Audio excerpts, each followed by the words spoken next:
Welcome to Behind the Scenes. I am your host, Hector Montalvo.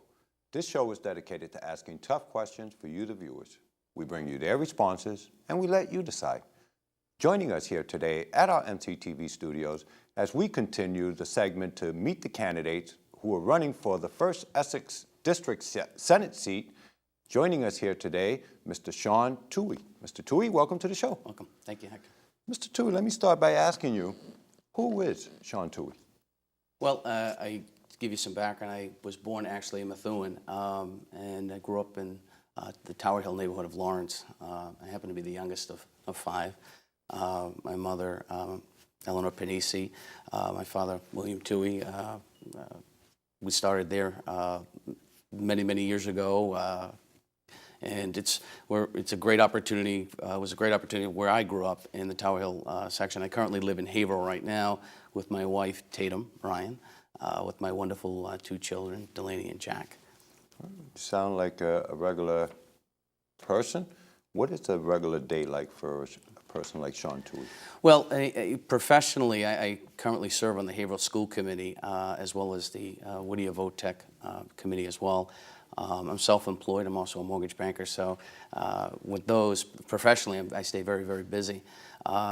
In addition to that, with my children, I happen to coach my son's baseball team, and I'm also a hockey coach at the Valley Junior Warrior Hockey Program over in Ward Hill. So as you can imagine, Hector, I stay very busy on a daily and weekly basis. And adding this into all that we fit it in, I'm excited about it, very passionate about it, and I'm fortunate to be where I am today. Great. Now, let me ask you, you say you're married, you have a couple of kids, and regular person. What made you decide to run for the First Essex Senate seat? Well, as I said, Hector, being on the Haverhill School Committee, I'm a fiscal conservative, and I've demonstrated that over the last, this is my 9th year on the committee. And, you know, as Stephen Baddour, former senator, as we all know, resigned, I felt there's an opportunity there to take that discipline, fiscal discipline, and passion and determination that I have on the committee and take that to the legislature. Now, what do you see as the most important issue facing the First Essex District as you see it? Well, I think, you know, as I campaign throughout the district, and it's important that I do that because I hear firsthand what the concerns are throughout the communities. Methuen, everyone from Haverhill all the way up to Salisbury to the beach, as you know. So there are 7 seasoned towns, 4 precincts in North Andover. So individually, each town has their own issues, and as a candidate, and as a senator, it's my job that I feel is to represent them in a manner that they need. So each town has their special concerns and issues that need to be addressed, and being a transparent individual, being accessible is an important feature as a candidate and as a legislator, I believe, to take those concerns and issues to Beacon Hill and fight for them as well. But that's a long answer, but let me go further if I could.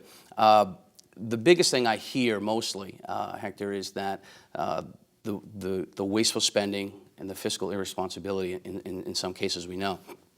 So that's really what I hear. So I think we need to tighten our belts, look at government, look at the budget top to bottom, do certainly an overview top to bottom, and review and take those issues, like I said, to Beacon Hill, that these cities and towns that I see, that I campaign throughout every single day, take those concerns and make sure that I represent them well. Now, we know that there is a lot of waste going on, a lot of corruption going on also at Beacon Hill. You probably heard about the probation scandal that's going on up there as well. How would you demand accountability for the people? Well, you know, you go in and you just do it. That's the bottom line. I mean, being on the committee and being an elected official for the last 9 years, it's important to work together. You can't be so abrasive, you just won't get anything done.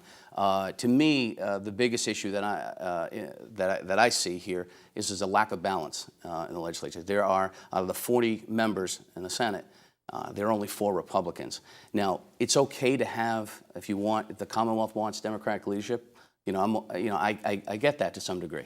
But at the same time, you could see that, having 10% Republicans is not good government. We need a true two-party system, in my opinion, to make sure that we're effective and we get and get things done.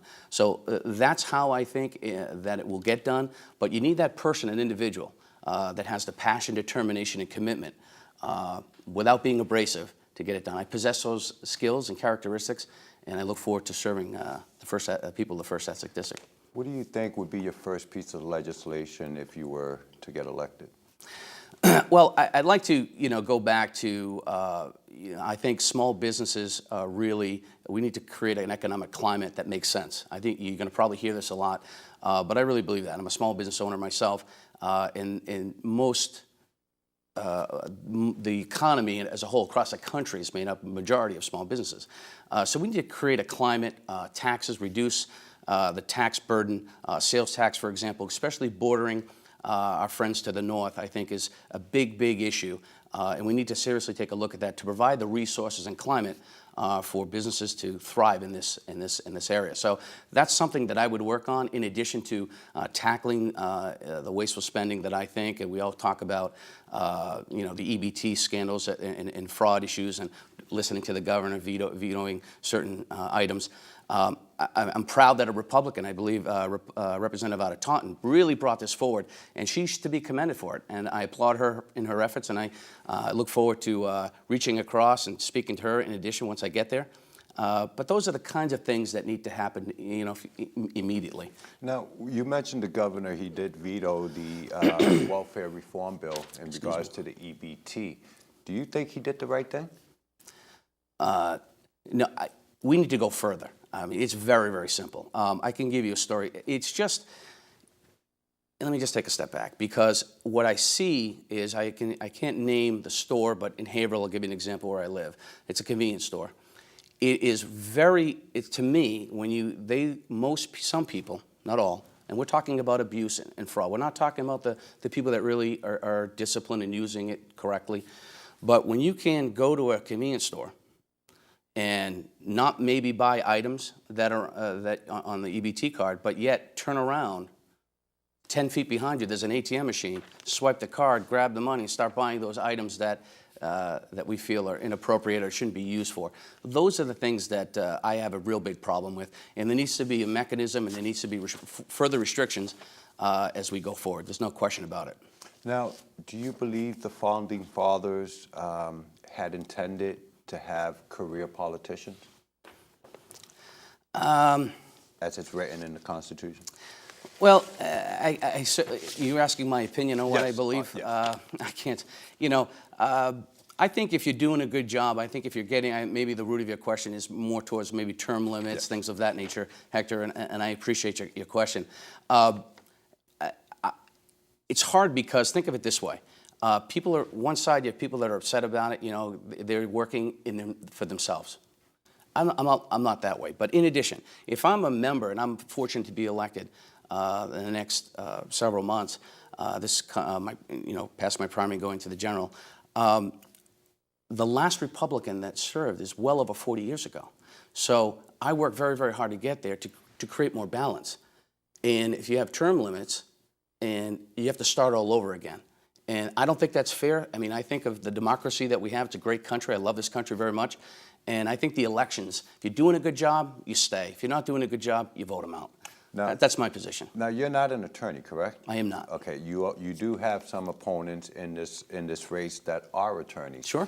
And many people will argue that Beacon Hill is full of attorneys who are voting on legislation that can potentially affect their own income. Do you see that as a conflict of interest? I wouldn't say it's a conflict of interest. They have the right. They've gone to school. They paid. They've done some have done very, very well for themselves. But I don't see it as a conflict of interest. But I can tell you that in order to be an effective legislature, you do not need to be an attorney. There's no question in my mind. And the more that I campaign, even on the local level, being on the school committee, and as I continue throughout this district, I can tell you firsthand, Hector, I've been spending a lot of time with the voters in this district, and they want common sense approach to government. Work, Shaun, please. I've heard it all before. They're sick and tired. They're just tired of being tired. I hear that cliche. And the truth of the matter is they want representation, honest, transparent, passion, and accessibility. That's what they want. And I'm going to give that to them. Now, we ask for all the elected officials to be open and transparent and be available to their constituents. But we also know that the citizens of the Commonwealth have a right to bring legislation to their state representative or their state senate. What we find is that most legislators will, as a courtesy, submit the bills, but not attach their name to it, sort of like a sponsor to the bill, which basically sends a red flag to the rest of the legislature that this bill has no support. Will you sponsor any bills that is brought to you by your constituents, at least to get the ball moving on those particular bills? Well, you have to be careful when you say any. You need to clarify for me. I mean, if I'm going to bring it forward, and if it's something that that I believe that I'm going to that I'm sponsoring, and I believe in it, absolutely, my name should go on. Positively, there's no question in my mind. This is not Shaun Toohey seat. This is the First Essex. This is the Commonwealth. This is the individuals, the taxpayers, the people of this district seat. And that's where I believe these career politicians you're talking about lose sight of that. I'm not that kind of person. And I think you could tell that just by the few minutes that we have together here right now. And I take that very seriously. And I'm humbled and I'm honored to do that if I'm elected. So that's the kind of legislator and senator that I'll be. I'll be transparent, accessible, and if I'm going to file legislation, I want my name on it because I believe in it. Now, we saw what happened with Wisconsin a few months back. Would you propose legislation that would require the Commonwealth of Massachusetts to be a right-to-work state? You may be surprised by my answer as a Republican. No, I think I would not change the current law that's in place. And let me just tell you why. You see over and over again people struggling throughout the country, throughout the Commonwealth, as far as income, jobs, etc. You looked at seniors that are here today that have worked at Western Electric, Raytheon, and the companies go on, Lucent Technologies. We've seen them. And some would argue, well, those days are over. Well, that may be true, but at the end of the day, I believe in representation. I believe that the workers have a right to have representation, and we need to provide them a fair wage. We don't want a race to the bottom as far as wages. So, I mean, there is a balance. They're not all perfect. I understand the dynamics. Being on the school committee, negotiating teacher contracts with unions, I understand that. I'm tough, I'm fair, but, you know, at the end of the day, the current legislation that's in place in Massachusetts, I do support. Now, you say you want to help the small business owners on border communities. The legislators, the people had voted to roll back the taxes down to 5%, and Yep. Beacon Hill basically just ignored them. What would you do to lead the effort to have the taxes rolled back to the 5% as the people had wished? Well, I always believe that you can make a difference in office, or else I wouldn't do it. So I believe the squeaky wheel gets the oil to some degree. But you know, I would certainly lead that charge because I know I need to represent my district. And my concerns, their concerns and issues, as you know, are very different from, you know, Plymouth or Barnstable, et cetera. It's very, very different dynamics. So we need to, I'm aware of that, and I think the climate for small businesses, you need less interference, reduced taxes, and that economic climate provides an environment for jobs and people to gain confidence, and then it blossoms. That's truly what I believe in. I think that's what needs to happen in a very short period of time. Now, what are your plans for education? We know that here in the Commonwealth, including some schools here in the First Essex District, are operating under performance. What accountability should be there for the children and those parents of those children? For they can get their learning skills and move on to college and so on? Well, it's an interesting question because, and I appreciate it, and we've seen, it starts with leadership. I mean, we were fortunate to have Jimmy Scully as superintendent. You need to have a very good leader in place. You have to have that. In addition, to that, you need to have a school committee that's functional, that gets along, and has one goal. What's in mind? What's in the best interest of the kids? I have 2 children that are in the system. The mandates and the accountability is very, very high. You need to have proper evaluation. So as the superintendent needs to make sure that his principals, his managers throughout the district are doing their evaluations with teachers in the classroom, because it is an important, and parental involvement is by far, in addition to all that, very, very important. And I understand being in an urban district, especially in Haverhill, and I'm sure Methuen, from what I see, has similar dynamics and makeups as well as far as urban communities.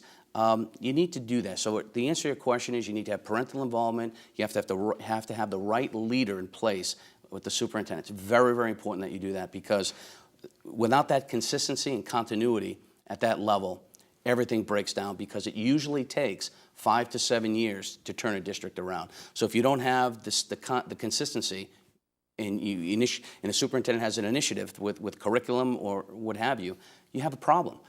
So it's important to have the right. I can't stress enough, being in that position for going on 9 years, how important that is. And I'm very fortunate to tell you and the viewers that are watching that in Haverhill, we have the right leader in place, and we're very fortunate to have Jimmy Scully aboard. Great. Now, let me ask you, what are you hearing from your constituents out on the campaign trail? Well, it's really what I said earlier, Hector. They hear it, as politics go, especially Methuen. They've heard it all before. You kind of hear that, but what they're looking for is what you say a lot, is transparency, accessibility. People call me, I return calls. People email, return your email.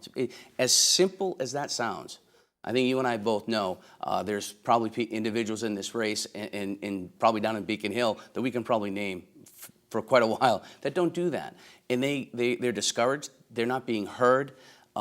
That's the biggest thing that I'm hearing throughout the district. Shaun, I need someone that's going to work for me and for us, my family. And that's what I represent. Again, I go back to my children, but I'm working for not just my children, all the children, all the people, the taxpayers. From a local level in Massachusetts, across this country, we're seeing where the country's headed.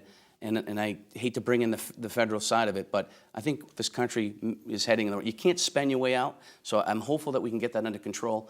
But that's my position on those topics. But again, you need to be accessible. The voters, the individual, and I don't care, Hector, if you're a Democrat, Independent, or Republican, because I can tell you firsthand, I'm inclusive. I like to bring everyone in. I'm not talking to Republicans. I'm just not talking to independents. I'm talking to Democrats, because I have a lot of friends of mine that are Democrats that, if I'm fortunate to move on, I know they'll have their support. But you need to bring everyone together. That's what government is about. That's what an elected official is about. You bring everyone together. You may not all agree. I know you heard it all before, but if you do that, you get a lot done. Well, you have a long task ahead of you. But I'm up for the challenge. You can see up in Beacon Hill, nobody can ever get anything done up there because, both parties are apart from each other. You're right, but you need to have the right personality, and you have to see. Here's what it is: when you have the characteristics. I mean, and if I may go back, and this is not to have anyone feel bad. Growing up, I mentioned, who's Shaun? Well, Shaun was his youngest of 5. My parents were divorced at a very young age for me. Okay, I was 2.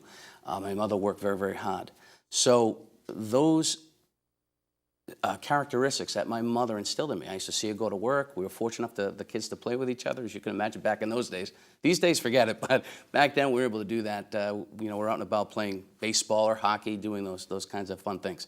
But nevertheless, those characteristics that she instilled in me, never give up. So when you say that to me, and I'm in business, I never give up. And I will never give up on whether it's my business, whether it's in mortgage banking, whether it's being state senator. You can't give up. That's important. If you have people, and you need to work what's for the best interest of your communities, not for yourself.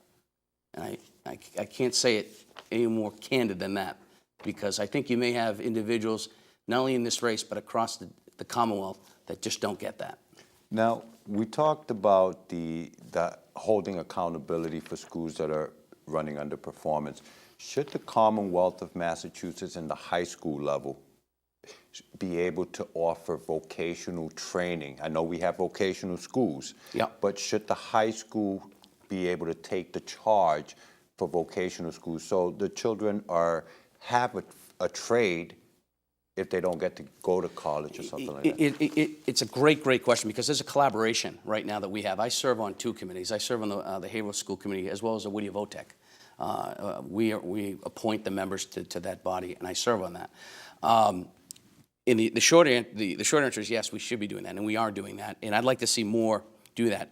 The challenge becomes when you have you want to put a vocational program, the cost associated with that, you have an automotive shop, it gets a little challenging, cost effective. But, there are ways to do that. We're doing that. The good thing is that the superintendent that we have in Haverhill, as I mentioned earlier, as well as collaboration with Billy DeRosa over at the Whittier VOTEC, we're doing that. So the answer is yes, we should be doing that more.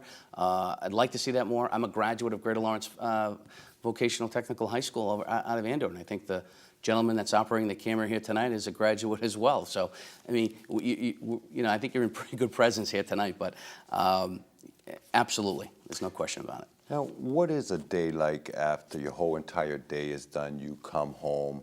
What is an evening day like at home with the family? Well, the kids haven't seen me, depending on if I'm gone and I'm campaigning, which I do. The average is probably 6 days a week, but they understand. They're supportive, which is fantastic. My wife is, out and about. She's either cleaning or running around with my son, who's 8 years old. My daughter's 12. You know those ages. So if they're not knocked out by the time I get back home, usually around 8 o'clock. It's usually the average time I get home from working and campaigning. And we get together, we kind of recap what happened during the day, if the usual stuff. And it's tough because, when you make this commitment, Hector, I don't know if you have children or not, but for me, it's, my kids are very, very important to me. My family's everything to me.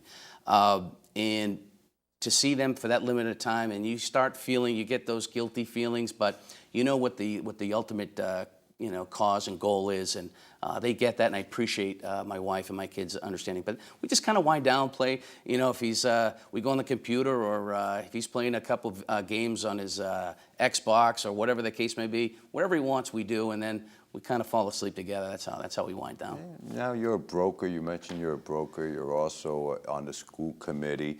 You have a wife. You have a few kids. What's the cheapest date you ever taken your wife? The cheapest date that I've taken for dinner, you mean? Yeah. Or something? It's just cheapest date.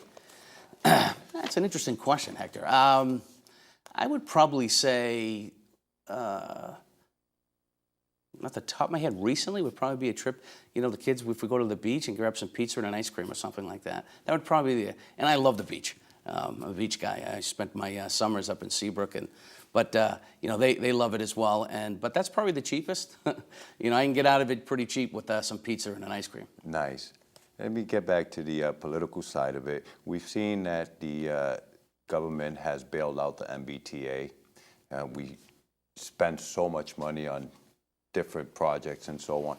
How much debt do you think the state can afford to take on?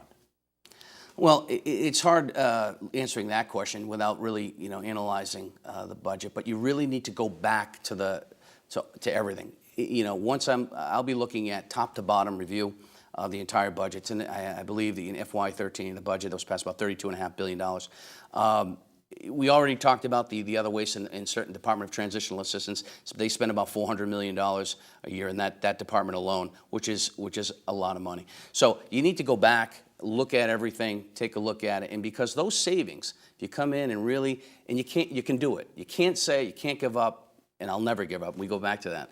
Look at the mismanagement, or and take a look at everything. Everything's on the table, because what you'll find is, obviously, if you can peel back some of those savings, regardless, 1%, 2%, whatever the number is, find the waste, go back, and for me to go out and say, here's another $500,000, another $1 or $2 million in aid to Methuen, for example, that goes a long way for class size, police, fire, safety. That's what we need to do. You need to go back to fundamentals and really, really say, no, not that I can't, no, we're going to do it. And everybody needs to be on board. So you have to bring everybody back without being very abrasive. And you need to have the personality and characteristics and the determination to do it. Now, President Obama recently made a statement that the small business owners in business now did not start their business. They actually got help through the government. What is government's role in helping out the small business owners? What should their role be? I think the government should. The comment, I know the comment you're referring to. I was a little taken back by that, to tell you the truth. I don't agree with it, but I think everyone plays some role, believe it or not. But to say that the roads or this and this was that is the difference. The mentality is very different coming out of Washington, and that's why I think the policy, the thinking that's coming just does not sound right. As a business person, the innovation, the entrepreneurship, we create opportunity. We create we take the risk. That's my position. Government does not create opportunity. There should be less government, not more. It's really that simple. I mean, you got to get back to fundamentals and basics. The government does not create opportunity. We need less of it. Stop telling us how to what we should and should not be doing, and stop taking credit for what someone like Steve Jobs or Bill Gates have done. I mean, that just doesn't make a lot of sense to me. So that's my position on that. And but I understand his position as well. But it's not the right talk for America. Well, you are running for the First Essex Senate seat. I'm going to give you an opportunity to look at this camera and address your constituents as to why you should be the next senator for the First Essex Well, District. I appreciate it, absolutely. And it just goes back to what I've been saying for the last 25 minutes or so, is that I'm going to be working for the people of the First Essex District, you. I'm accessible. I'm going to be held accountable. I'm extremely transparent. And I'll be working day in and day out, every single day, to make the Commonwealth, specifically the First Essex District, a better place to live. Thank you. And if any of those constituents in the First Essex District wants to reach out, maybe help you out on the campaign trail, is there a Facebook page? How do they go about reaching you? Great question, and there is. There's all the above. It's TooheyforSenate.com. It's with FOR, not the number 4. My phone number, I do return phone calls out there, 978-360-0247. My email, Shaun Toohey at earthlink.net. You can look me up on Facebook. I actually have a couple of accounts. Please do so. I look forward to hearing from any and/or all of you. Thank you so much. And we want to thank you for coming in My and pleasure. addressing your constituents. You've been watching Behind the Scenes. Join us next time as we go behind the scenes to ask the tough questions, bring you their responses. We let you decide. Thank you for joining us.